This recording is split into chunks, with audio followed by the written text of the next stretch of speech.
Oke, sebelum mendengarkan ceritanya, jangan lupa subscribe, like, dan komen biar tidak ketinggalan cerita selanjutnya. Cekicot.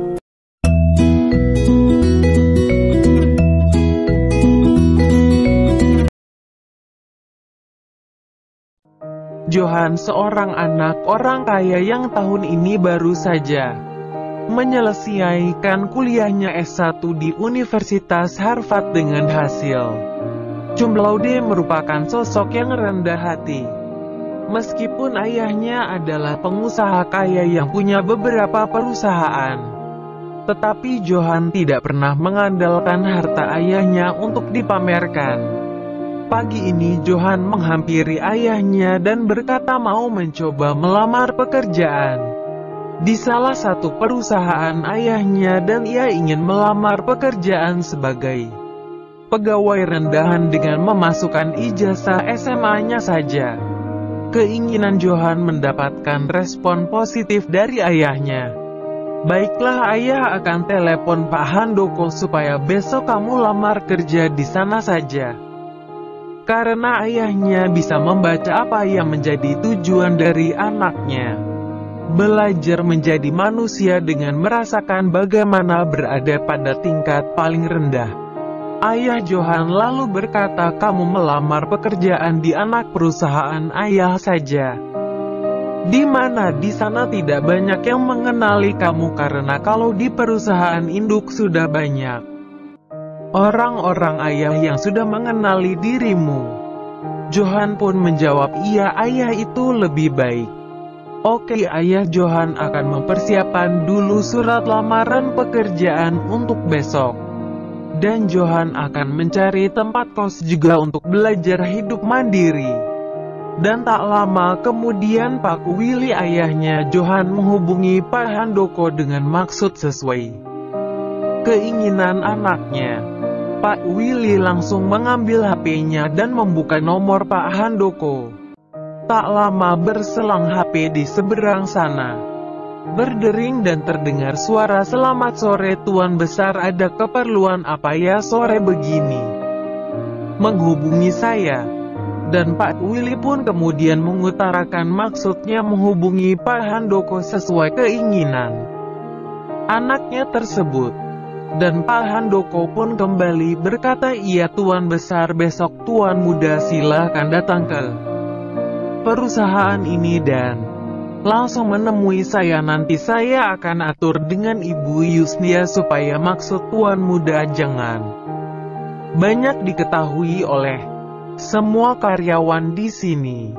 Keesokan harinya Johan pagi-pagi sudah bersiap-siap untuk berangkat melamar pekerjaan di salah satu anak perusahaan ayahnya dengan menaikin sepeda motornya.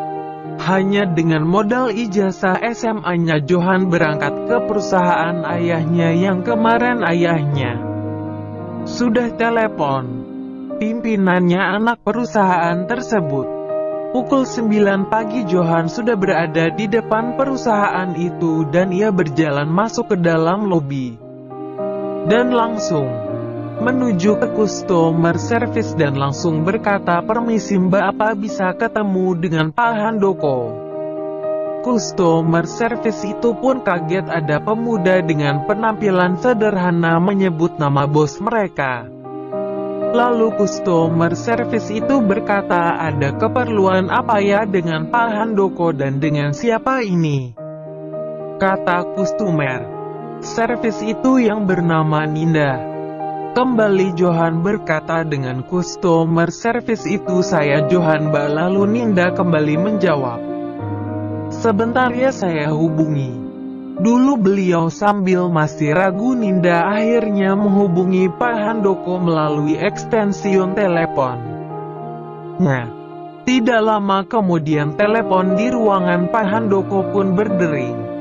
Lalu customer service itu berkata, selamat pagi Pak, ada yang ingin bertemu dengan Bapak, namanya Johan. Apa Bapak sudah Janjian, kata Ninda mendengar customer service mendengar nama yang disebut Ninda. Pak Handoko pun menjawab, iya, suruh tunggu di sana, saya akan turun menemuinya. Mendengar sang bos berkata begitu, Ninda jadi terheran-heran. Kok segitunya sang bos mau turun untuk menemui pemuda ini? Gak lama berselang Pak Handoko sudah sampai di tempat itu.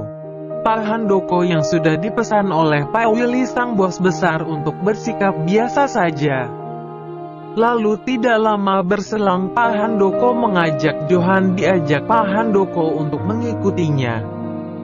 Banyak orang yang melihat peristiwa itu menjadi sedikit bertanya-tanya, siapakah pemuda itu?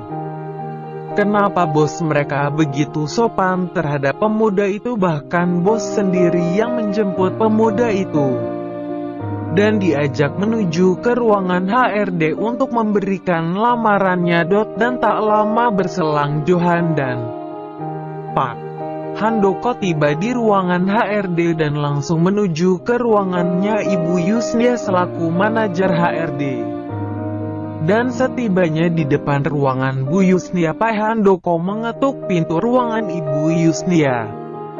Dan tak lama berselang Ibu Yusnia yang melihat siapa di depan pintu kaca ruangannya langsung berdiri dan membukakan pintu serta mempersilahkan Pak Handoko dan pemuda itu untuk masuk.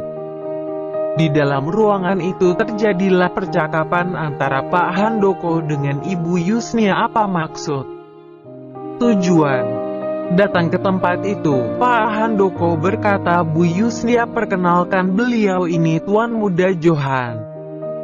Beliau adalah putra dari Tuan Besar Willy. Beliau ingin bekerja di sini sebagai office boy. Mendengar permintaan tersebut, Bu Yusnia kaget bukan kepalang. Dalam hatinya berkata, kenapa anak pemilik perusahaan malah meminta kerja di bagian office boy kalau dia mau bisa kerja sebagai pimpinan di salah satu perusahaan milik ayahnya. Karena Bu Yusnia terlalu lama tercengang, maka Pak Handoko kembali berkata, gimana Bu, apa Ibu bisa merahasiakan ini kepada semua karyawan di sini?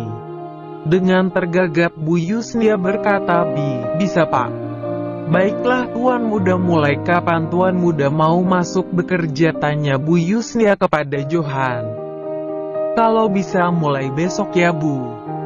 Dan saya juga mohon jangan panggil saya Tuan Muda. Lebih enak panggil Mas saja, kata Johan kepada Bu Yusnia dan Pak Handoko. Tak lama setelah perbincangan itu Johan pun pamit untuk kembali karena Johan juga pada hari itu juga akan mencari tempat kos yang tak jauh dari tempatnya bekerja. Johan pun keluar dari perusahaan tersebut. Banyak mata yang pada saat itu melihat Johan ketika berjalan menuju lobi dan akan keluar perusahaan tersebut. Karyawan perempuan yang melihat Johan sedang berjalan, banyak yang berkata dalam hati, cakep juga ya pemuda ini. Siapa dia ya? Apakah karyawan baru atau relasi dari perusahaan ini? Begitulah karyawan perempuan yang sepintas melihat Johan yang sedang berjalan keluar dari perusahaan tersebut. Bagaimana kelanjutannya? Ikuti terus serial Pemuda Kaya Raya Hidup Sederhana. Oke, yang sudah mendengarkan, jangan lupa subscribe, like, dan komen.